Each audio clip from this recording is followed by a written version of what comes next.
nas entranhas do Brasil Central, onde o sol incendeia o horizonte e a terra respira em tons de ferrugem e esmeralda, ergue-se uma das mais antigas cordilheiras do planeta.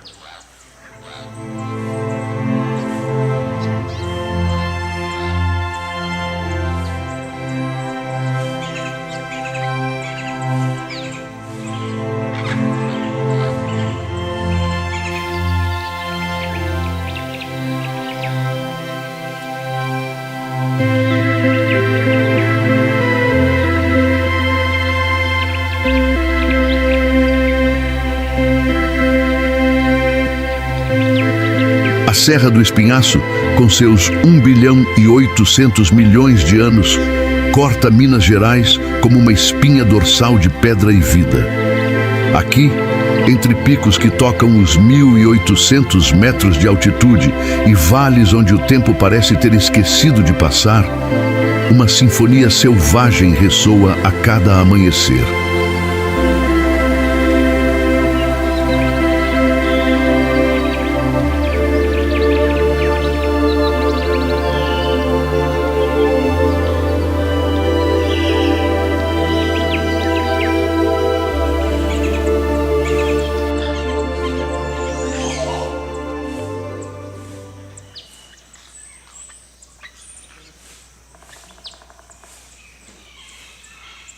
Do município de Ouro Branco, portal sul desta fortaleza natural, até os planaltos imponentes da Serra da Canastra, 600 quilômetros de pura exuberância, aguardam aqueles corajosos o suficiente para testemunhar um dos últimos refúgios da vida selvagem brasileira.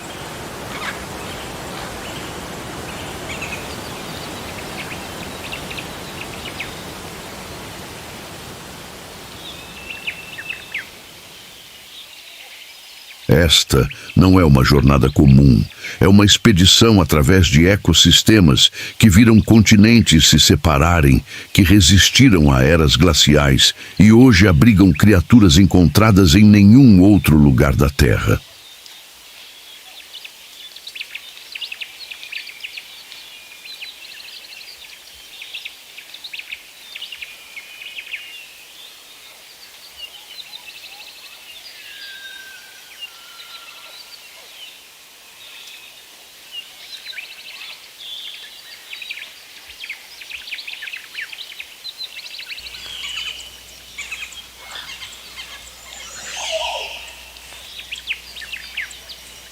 Aqui, o lobo-guará caminha sob o manto de estrelas do cerrado, enquanto tamanduás-bandeira desfilam sua majestade ancestral pelos campos rupestres.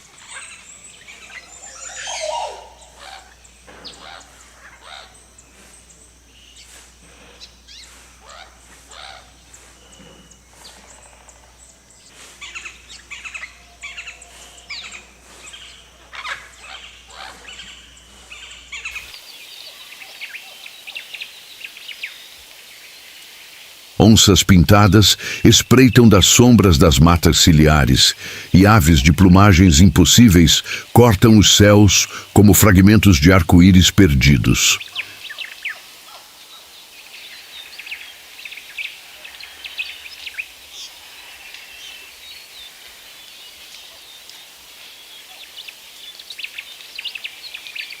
Prepare-se para adentrar um mundo onde cada criatura, cada folha, cada pedra conta uma história de sobrevivência, adaptação e beleza indomável.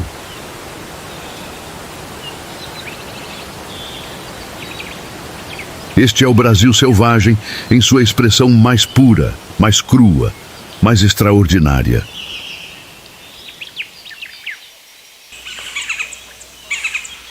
O alvorecer em Ouro Branco chega com a delicadeza de um segredo sussurrado. A cidade repousa aos pés da Serra do Ouro Branco, um contraforte meridional do Espinhaço, onde altitudes de 1.500 metros transformam o clima em uma fusão única entre o tropical de altitude e o temperado úmido.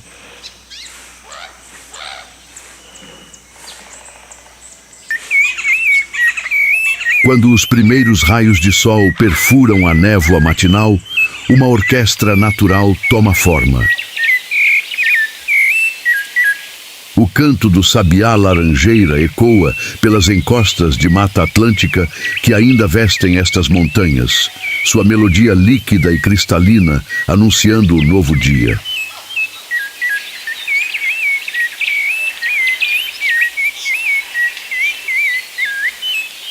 Nos afloramentos rochosos cobertos por líquenes alaranjados e campos ferruginosos, o João de Barro constrói suas fornalhas de argila com a precisão de um arquiteto milenar.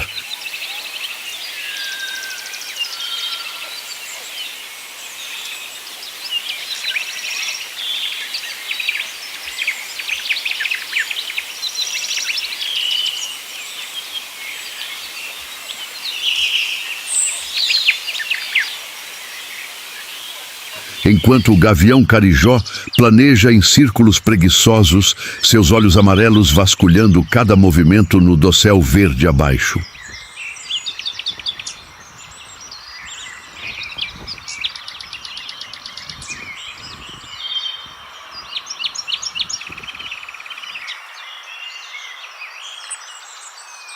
Mas a verdadeira majestade de Ouro Branco se revela em seus habitantes mais raros.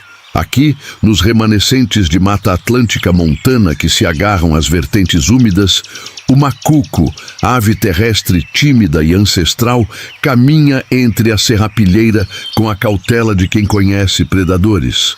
Seu canto grave e profundo, similar ao som de um tambor distante, ressoa pela floresta nas primeiras horas da manhã. Nas fendas das rochas quartzíticas que brilham como prata sob o sol, lagartos de pedra do gênero Tropidurus tomam seus banhos de sol matinais, regulando suas temperaturas corporais após a noite fria.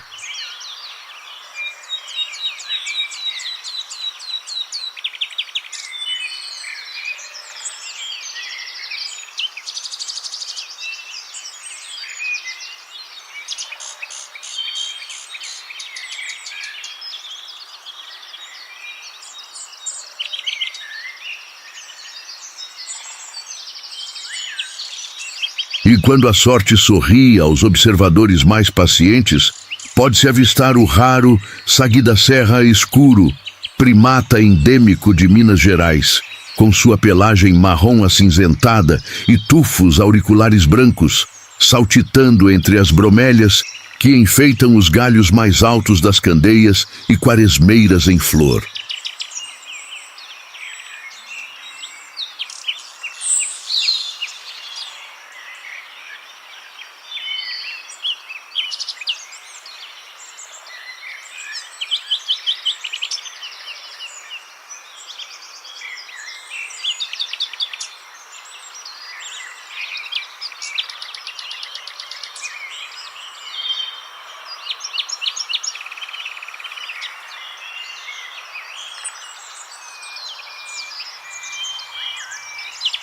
Deixando Ouro Branco para trás, a rodovia serpenteia por 350 quilômetros, através do que os geólogos chamam de Cadeia do Espinhaço, uma formação pré-cambriana que se estende por mais de 1.000 quilômetros, desde o norte de Minas Gerais até a Bahia.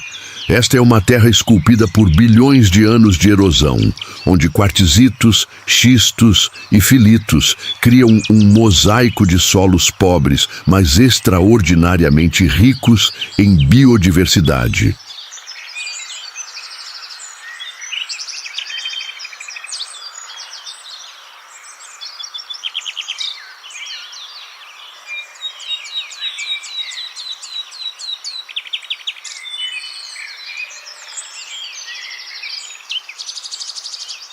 O bioma predominante aqui é o cerrado, a savana mais rica do mundo em espécies vegetais, intercalado com ilhas de mata atlântica nos vales úmidos e os raros campos rupestres nos cumes mais elevados.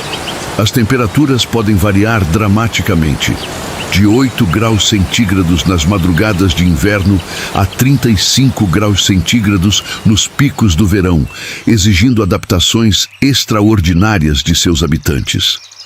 É aqui, Nesta transição de ecossistemas que a fauna atinge sua expressão mais diversa.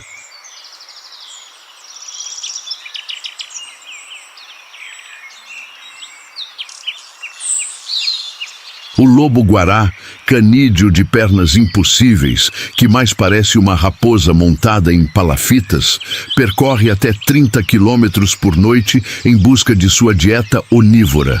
Pequenos roedores, aves, répteis e a fruta do lobo, uma solanácea que empresta seu nome popular a este elegante predador.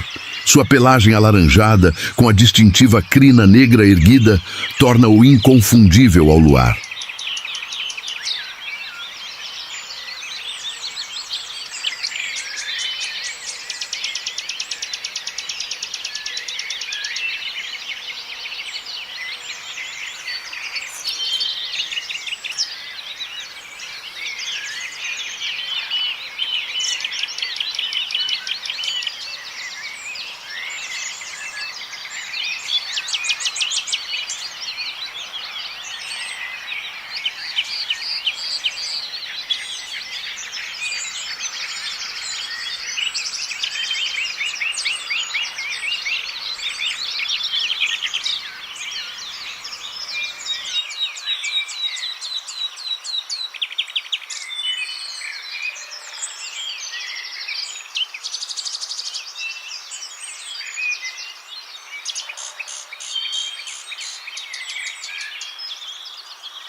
Compartilhando os mesmos campos abertos, o tamanduá-bandeira desfila sua cauda plumosa como um estandarte de guerra.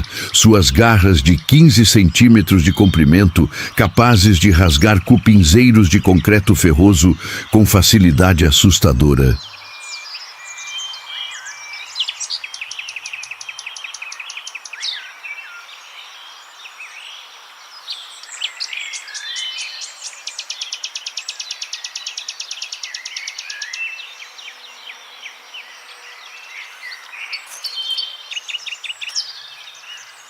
E nos céus, a águia cinzenta, uma das maiores aves de rapina do continente, com envergadura que pode atingir 1,90 m, paira majestosamente, seus olhos telescópicos capazes de detectar um preá a 3 quilômetros de distância.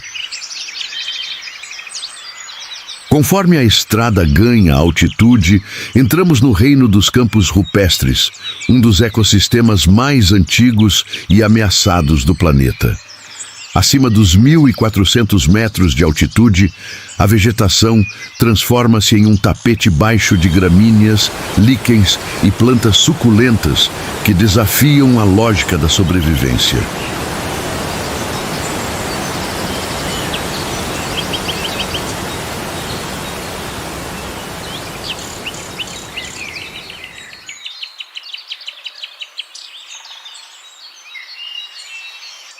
Aqui, nos afloramentos de quartzito que brilham como fragmentos de estrelas caídas, a radiação ultravioleta é 40% mais intensa que ao nível do mar.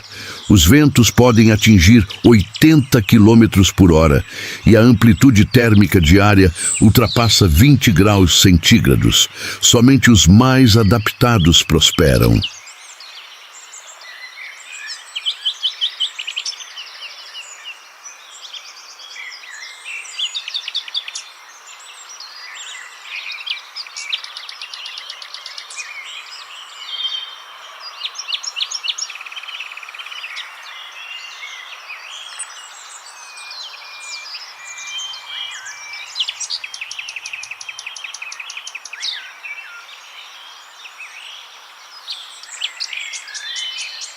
A sempre viva, flor símbolo de Minas Gerais, exibe suas inflorescências prateadas que permanecem intactas por décadas, enquanto cactos nativos do gênero Pilosocereus erguem-se como sentinelas espinhosas contra o azul profundo do céu de altitude.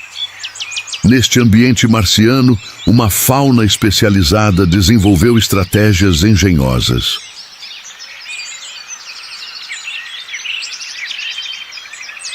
O gavião-pato, rapinante robusto de dorso negro e peito branco, construiu seu domínio caçando entre os paredões rochosos, suas asas largas, perfeitamente adaptadas para voos rasantes entre cânions estreitos. O lagarto de cauda azul, réptil endêmico destes campos, desenvolveu a capacidade de desprender sua cauda em cores vibrantes de azul elétrico quando ameaçado, distraindo predadores enquanto foge para as fendas das rochas.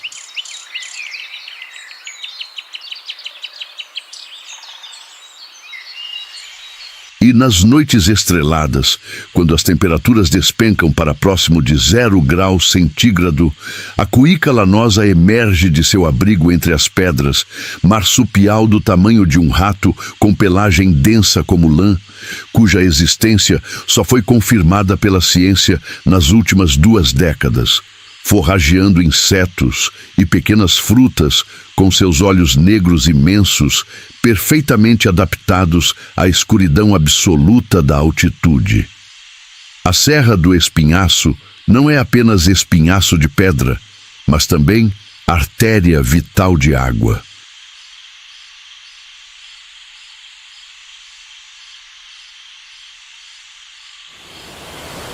Desta cordilheira nascem alguns dos mais importantes rios de Minas Gerais: o Rio Doce, o Jequitinhonha, o São Francisco e incontáveis tributários que desenham veias prateadas pelas encostas. Estas nascentes, protegidas por veredas de buritis e matas ciliares, são santuários de biodiversidade onde a água cristalina corre sobre leitos de areia branca e seixos multicoloridos. A temperatura da água permanece constante durante todo o ano, entre 18 e 22 graus centígrados, criando microclimas que permitem a sobrevivência de espécies dependentes de umidade constante.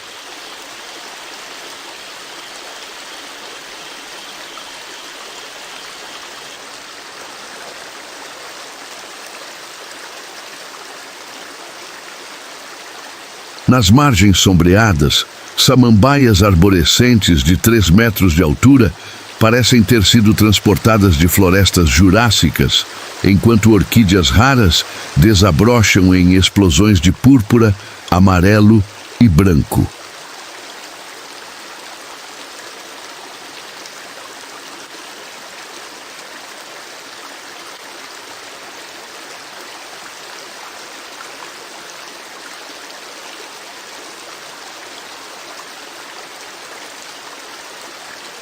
A vida aquática e semiaquática fervilha nestes corredores hídricos.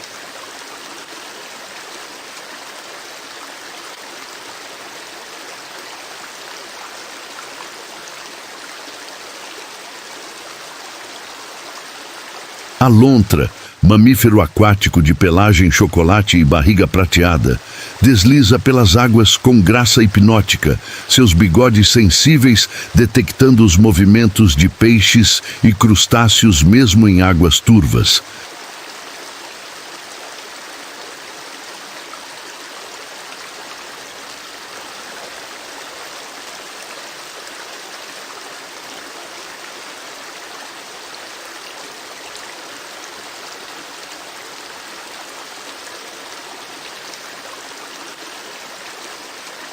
Nas corredeiras mais agitadas, o mergulhão caçador, ave aquática especializada, mergulha com precisão cirúrgica em busca de lambaris e pequenos bagres, permanecendo submerso por até 45 segundos.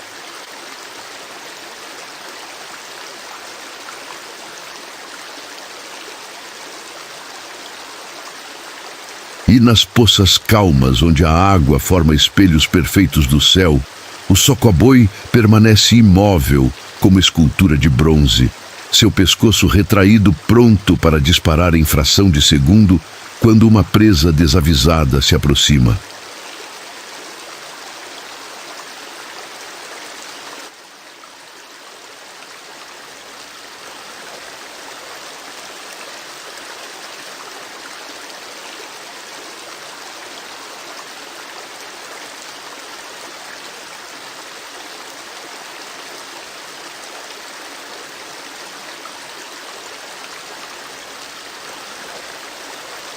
Nos galhos que se debruçam sobre as águas, o martim pescador grande exibe sua coroa punk de penas eriçadas e sua plumagem de azuis impossíveis, guardião barulhento e territorial destes domínios líquidos.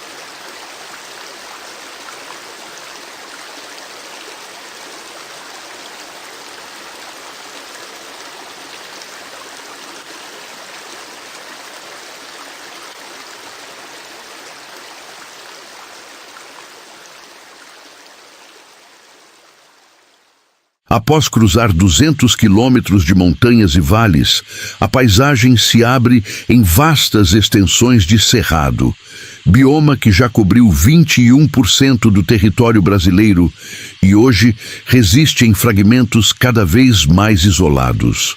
Aqui, as árvores retorcidas com cascas grossas e folhas coriáceas contam histórias de adaptação ao fogo, elemento fundamental deste ecossistema há milhões de anos.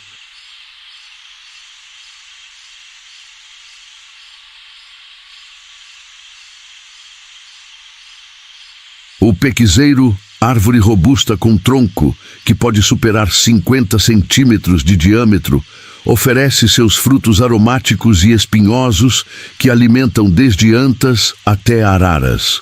O barbatimão exibe sua casca avermelhada rica em taninos medicinais, enquanto ipês amarelos, roxos e brancos explodem em florações espetaculares que transformam a paisagem em tapeçarias coloridas durante os meses de agosto a outubro, quando as primeiras chuvas da primavera despertam a terra.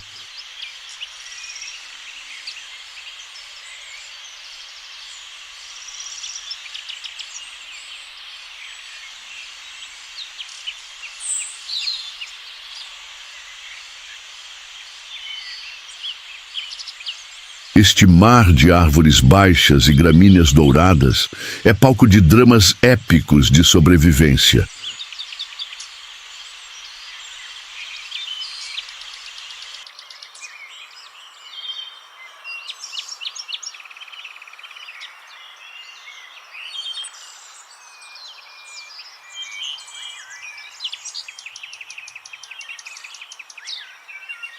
A ema, maior ave das Américas com altura que pode atingir 1,70 m, corre em disparadas que alcançam 60 km por hora, suas poderosas pernas transformando-a em velocista olímpica das savanas.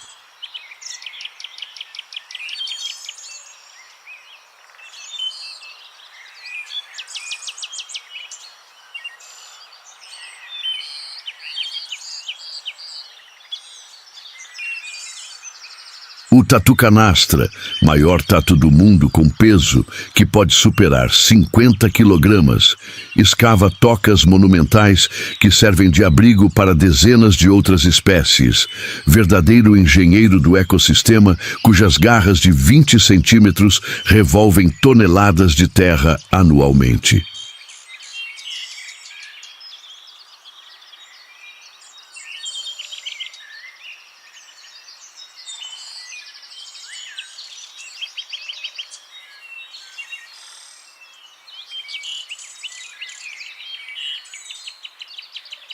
E nas copas dos cerradões mais densos, a arara canindé risca o céu com seu azul cobalto e amarelo ouro, aos pares monogâmicos que permanecerão juntos por toda a vida. Suas vocalizações estridentes ecoando por quilômetros, anunciando territórios e vínculos inabaláveis. Quando o sol mergulha no horizonte e as cores quentes dão lugar ao índigo profundo da noite mineira, outro mundo desperta no cerrado e nas matas de transição.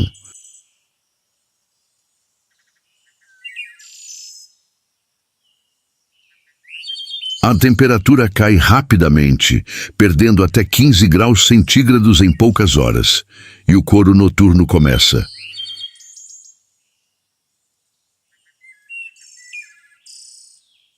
Sapos-boi emitem seus mugidos graves, que mais parecem vozes de gado perdido, enquanto grilos e cigarras criam uma parede sonora pulsante. É neste teatro de sombras que os predadores noturnos assumem o palco.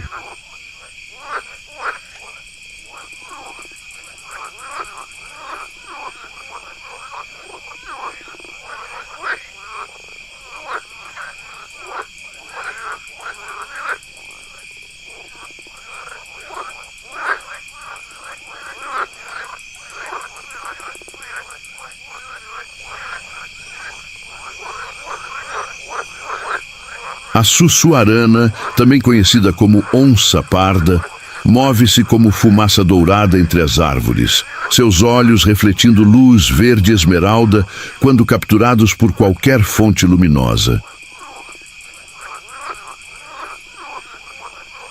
Com peso que varia entre 50 e 70 quilogramas e capacidade de saltar verticalmente até 5,5 metros de altura, este felino é um assassino de eficiência aterrorizante, capaz de abater presas 3 vezes seu próprio tamanho. Mas a noite pertence também aos caçadores alados.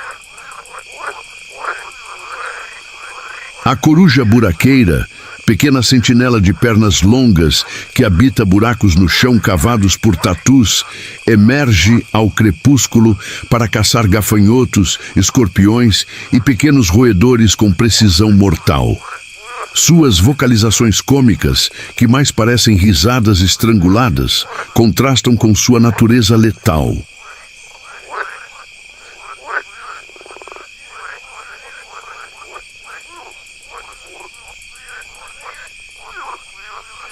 Nas matas mais densas, o urutau comum se camufla perfeitamente contra troncos de árvores, sua plumagem cinza marmoreada, tornando-o praticamente invisível, mesmo a poucos metros de distância.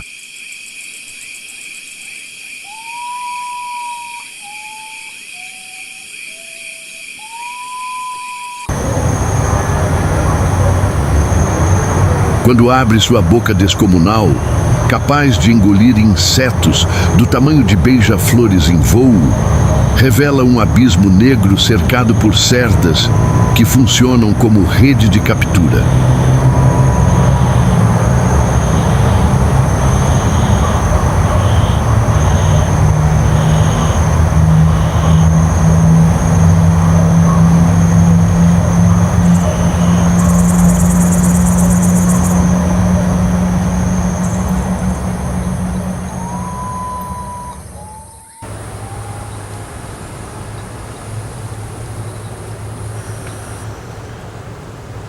E nas clareiras iluminadas pela lua cheia, o cachorro do mato, canídeo oportunista de pelagem cinza prateada, patrulha em busca de qualquer coisa comestível, de ovos de aves até frutas caídas. Verdadeiro onívoro que personifica a adaptabilidade necessária para prosperar nestes cerrados. Conforme nos aproximamos dos últimos 150 quilômetros antes da Serra da Canastra, a paisagem ganha contornos mais dramáticos e a fauna revela suas espécies mais icônicas. Aqui vivem os gigantes gentis do Cerrado, herbívoros monumentais que moldaram este ecossistema tanto quanto foram moldados por ele.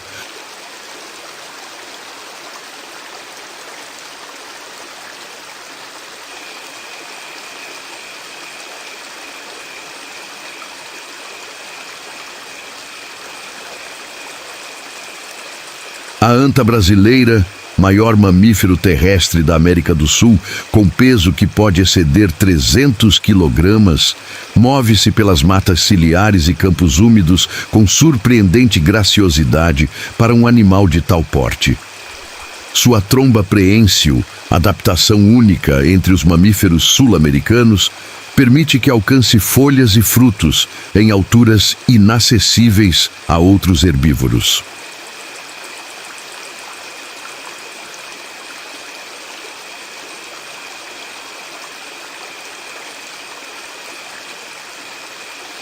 Apesar de sua aparência pesada e desajeitada, esta parente distante dos cavalos pode correr a 48 km por hora quando ameaçada e é exímia nadadora, capaz de permanecer submersa por vários minutos. Dividindo os mesmos territórios, o veado campeiro exibe sua elegância atlética.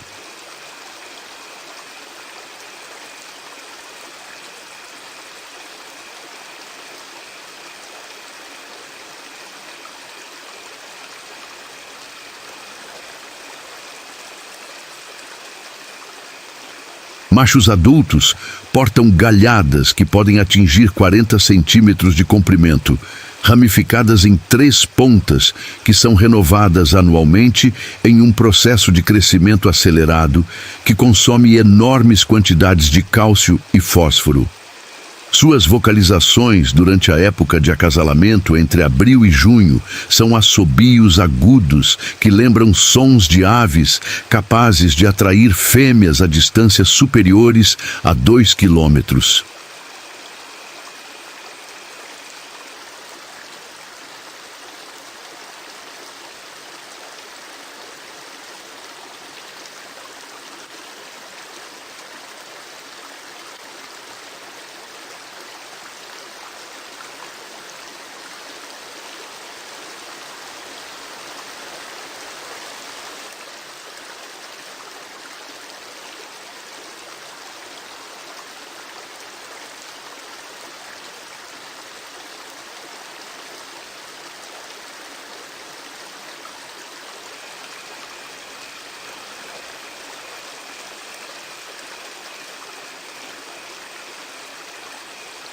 E nos brejos onde capim-capeta e tábuas dominam a paisagem, o queixada transita em bandos barulhentos que podem superar 100 indivíduos, porcos selvagens cujas presas afiadas e comportamento coletivo agressivo fazem até onças pintadas pensarem 2 vezes antes de atacar. Quando ameaçado, o bando inteiro forma um círculo defensivo, batendo os dentes em sincronia assustadora que soa como castanholas multiplicadas por 100.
Finalmente, após mais de 500 quilômetros de jornada, a silhueta imponente da Serra da Canastra emerge no horizonte como uma muralha de pedra que separa a terra de céu.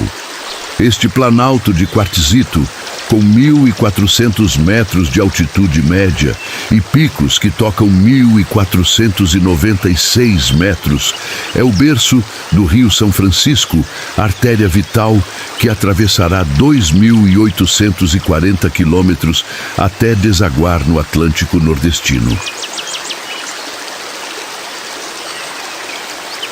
Aqui nascem as águas que darão vida a 5 estados brasileiros, jorrando da terra em nascentes cristalinas, que descem em cascatas espetaculares, sendo a cachoeira Casca d'Anta a mais impressionante.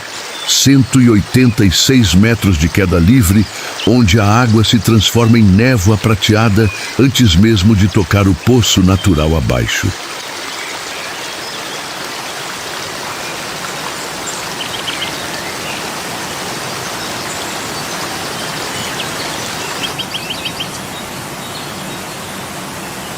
O clima da Canastra é marcado por estações bem definidas. Verões úmidos com chuvas torrenciais entre novembro e março e invernos secos e frios, onde geadas cobrem os campos durante as madrugadas de junho e julho. A vegetação da Canastra é um mosaico complexo que reflete variações de altitude, exposição solar e disponibilidade hídrica.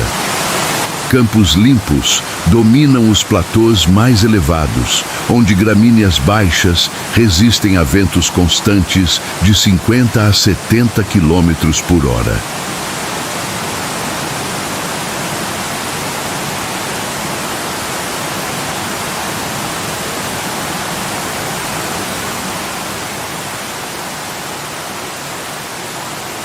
Nas encostas protegidas, campos sujos misturam gramíneas com arbustos esparsos de canela de ema e velózias, plantas que podem viver por séculos, desenvolvendo troncos lenhosos que desafiam a lógica botânica.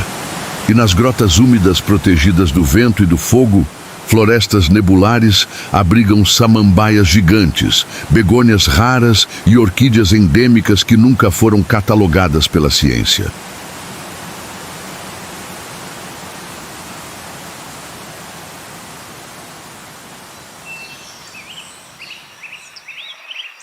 Esta diversidade de habitats, comprimida em área relativamente pequena de 71.500 hectares de Parque Nacional, criou um laboratório evolutivo, onde cada nicho ecológico foi preenchido por especialistas extraordinários.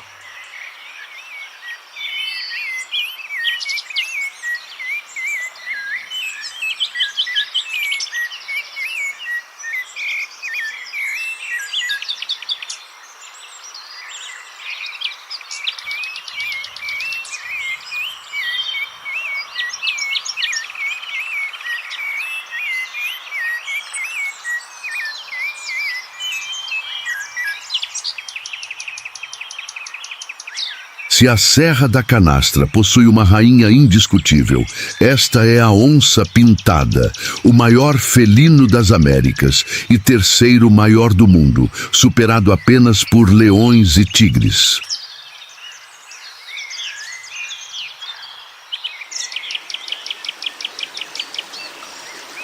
Aqui, nos campos abertos e matas ciliares que seguem os córregos cristalinos, esta criatura magnífica encontrou seu último reduto em Minas Gerais. Machos adultos podem pesar até 150 quilogramas, com mordida que gera força de 1.400 quilos por centímetro quadrado, a mais poderosa entre todos os felinos, capaz de perfurar carapaças de tartarugas e crânios de jacarés com facilidade aterrorizante.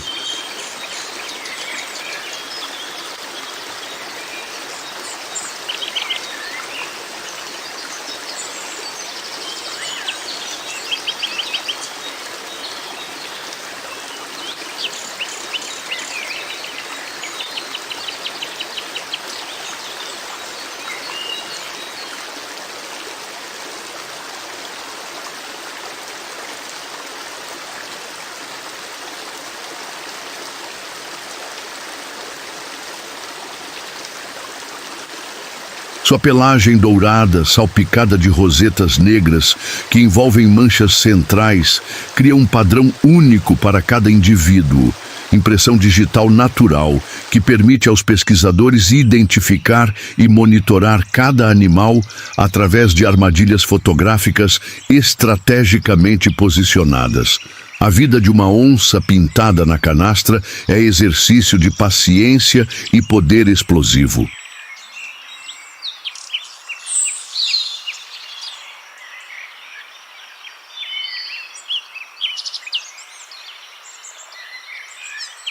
Solitárias por natureza, exceto durante o breve período de acasalamento que pode ocorrer em qualquer época do ano, estas caçadoras patrulham territórios que podem alcançar 100 quilômetros quadrados, marcando limites através de arranhões em árvores e urina altamente aromática. Suas presas preferidas incluem capivaras, maiores roedores do mundo, que vivem em grupos nas margens dos rios e podem pesar 70 quilogramas, veados campeiros e até antas adultas quando a oportunidade se apresenta. A técnica de caça é obra-prima de estratégia. Aproximação silenciosa, aproveitando cobertura vegetal, seguida por explosão súbita de velocidade que pode atingir 80 quilômetros por hora em distâncias curtas, finalizando com o golpe mortal na nuca da presa. Mas a onça enfrenta desafio existencial.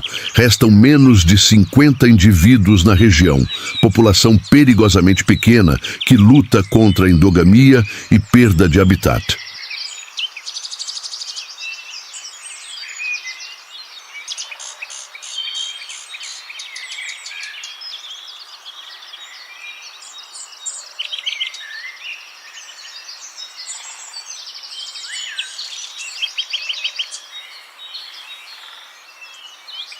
Se os mamíferos impressionam por seu porte e poder, são as aves que transformam a Serra da Canastra em galeria viva de cores e sons.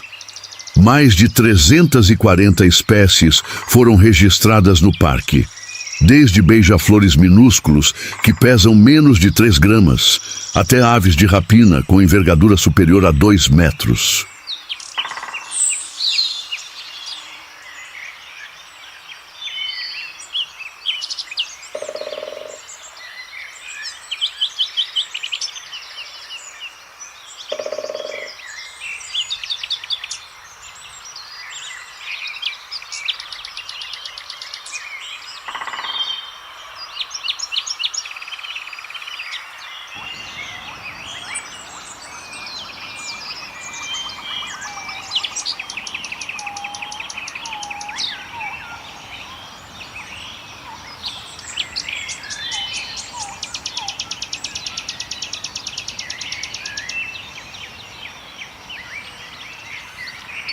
O tamanduá-bandeira tem companheiro inusitado em suas caminhadas.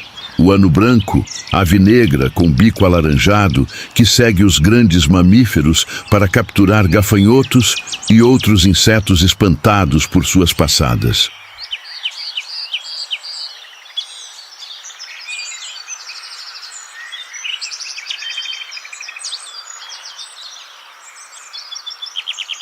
Nas veredas de Buritis, o João Pinto exibe plumagem de azul metálico impossível, cor criada não por pigmentos, mas por nanoestrutura de penas que refratam luz como prismas vivos.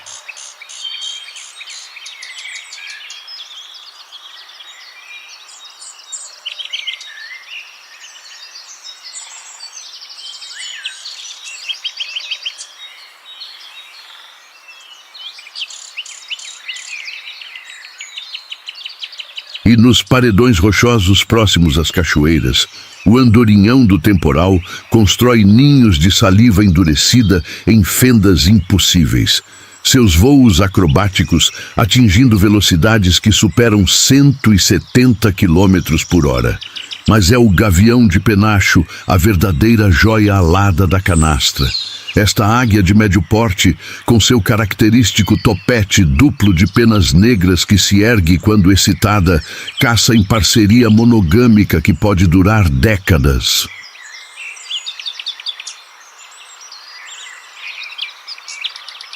Enquanto um dos parceiros voa baixo, espantando presas, o outro aguarda em poleiro estratégico, pronto para o bote certeiro.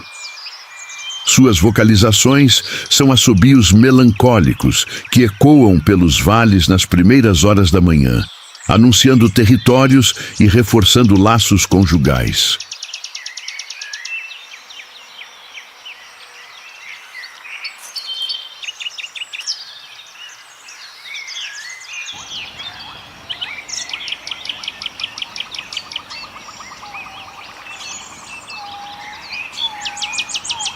Nos céus do entardecer, revoadas de periquitos-rei cruzam o horizonte em formações sincronizadas de centenas de indivíduos, suas plumagens verdes mescladas com amarelo e vermelho, criando nuvens coloridas que se movem como entidades únicas.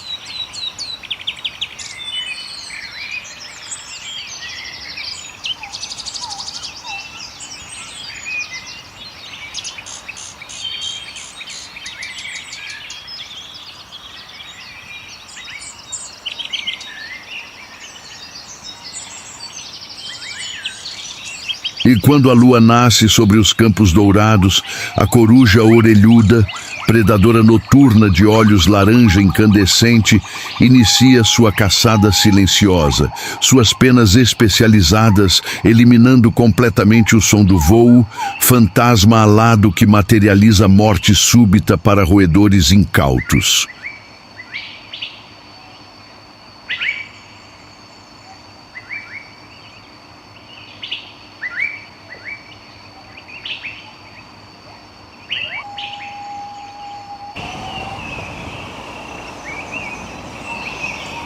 Se esta jornada épica de Ouro Branco à Serra da Canastra tocou seu coração e despertou sua consciência para a fragilidade e majestade da vida selvagem mineira, pedimos que deixe seu like e se inscreva em nosso canal para acompanhar outras expedições pelos últimos refúgios naturais do Brasil.